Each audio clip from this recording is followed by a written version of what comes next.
We've got an awesome slate of games for this upcoming Sunday for NFL football, and I have 4 NFL player props for you guys to lock in for this NFL Week 11 betting slate. For those of you that are new to my channel, number 1, welcome. Number 2, would appreciate if you could subscribe. What I do with these NFL player props is obviously I find plays that I like, but instead of taking them at their main line, I pump up the numbers a little bit to get pretty juicy odds, obviously for the significantly higher payout.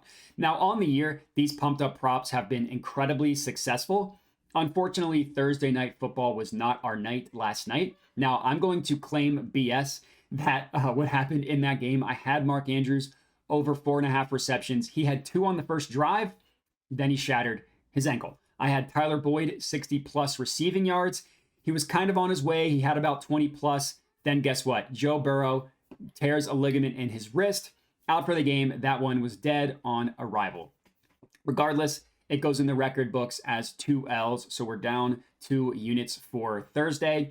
Let's hope we can make it back up this Sunday. On the year, as I mentioned, the success has been incredible, up over 17 units since I started doing this, which was in week 7.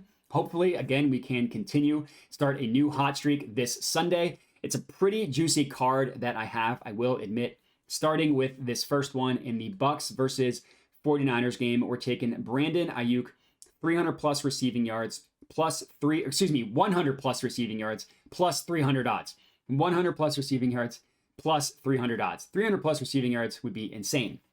But regardless, to talk about this one, I know I went with Aiyuk last week. We did not have any success, but I'm going back to the well with Aiyuk. The thing is, in terms of how I predicted that game to go, I wasn't totally off base. I thought it was going to be a good game for the 49ers receivers. I was just incorrect specifically with Brandon Aiyuk.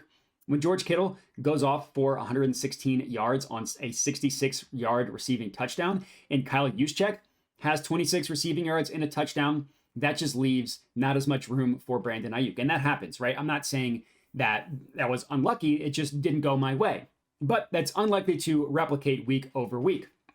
For this game, I expect things to normalize a little bit more. And it's not as though Brandon Aiyuk had a horrible game. He had about 55 receiving yards and a receiving touchdown. The issue is that the targets just weren't there. He only had 3 targets. But that is by far the fewest amount of targets that he's had on the year. His season low prior to last week was 6. So last week was clearly the outlier.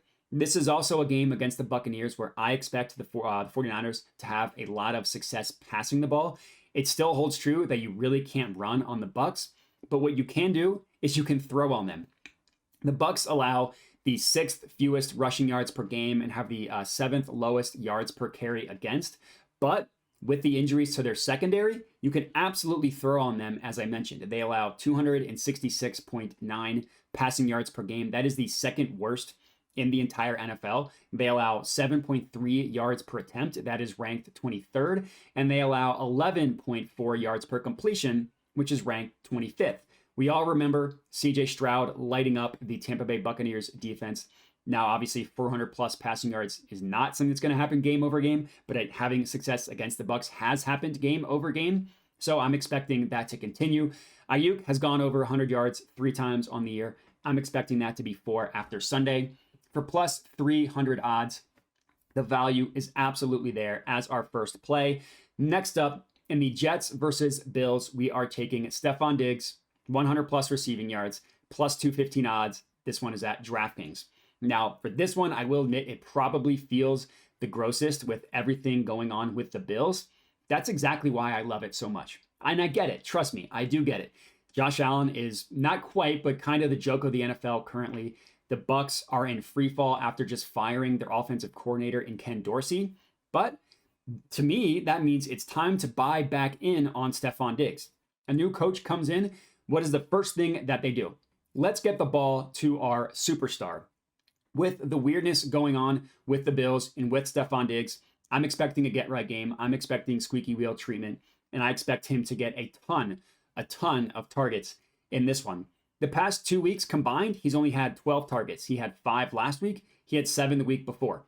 Well, in the first 8 games that the Bills have had, he has had 11 or more targets in 6 of those 8. The fact that he only had 5 last week is crazy. So in this game, I'm expecting the targets to heavily come back in favor of Stefon Diggs, and I'm expecting him to have a great game. And I know that the matchup against the Jets is scary. Sauce is awesome. Their defense is awesome. But in week 1, Diggs had over 100 yards receiving against them, and he had 10 receptions. Now, to stick with the receptions prop, I do like laddering his receptions up to 10. Odds at the time of this recording are not released yet, so unfortunately there is no official play there, but if they're out by the time you're watching this, I would heavily recommend that. I might have already posted it by that time. And then also, number 1 receivers have had success against the Jets. It's not like they've been shutting everybody down. Both in the past 2 weeks, both Devontae Adams and Keenan Allen went over their receiving yards over-under. Now, they didn't blow up, but they did go over their over-under. And then a couple weeks ago, A.J. Brown hung 131 receiving yards against the Jets. Now, the Jets are still awesome. Sauce is still awesome, but it is possible for receivers to have success against them. That's all I'm trying to illustrate. So in a game where I expect Stefon Diggs to have like 15 targets, I think he's going to have a great game, cashing 100 plus rushing yards, cashing plus 215 odds for us. That's our second pick. Third up, second to last, in the Cardinals versus Texans, Tank Dell, 100 plus receiving yards, plus 550 odds at Caesars. In terms of odds, this one is by far our spiciest. Now, I will admit, I was very close to going with 90 plus receiving yards instead of 100, but the odds were so much better for just those 10 yards that I decided to take the risk. With Nico Collins banged up, now he did say he's playing. Nico Collins said he was playing, but he missed last week with a calf injury, so who knows? I'm assuming he does play, but who knows how healthy he's going to be. And Noah Brown confirmed out for the Texans. Tank Dell absolutely has blow-up potential in this game. His quarterback, CJ Stroud, is awesome. Tank Dell is also awesome. He's already had 2 blow-up games on the year, 145 in a plus matchup against the Jags, 114 in a plus matchup against the Bucks. This game against the Cardinals, absolutely a plus matchup. Also, this game has the highest over-under in terms of just total points. For a reason, I'm expecting a ton of points on both sides of the ball. Side note, I do like this over if you want a mainline play. I'll admit I was also close to going with CJ Stroud passing yards, but I decided to go with Tank Dell instead. Now, he had a down week last week in terms of yards. He had about 55 yards.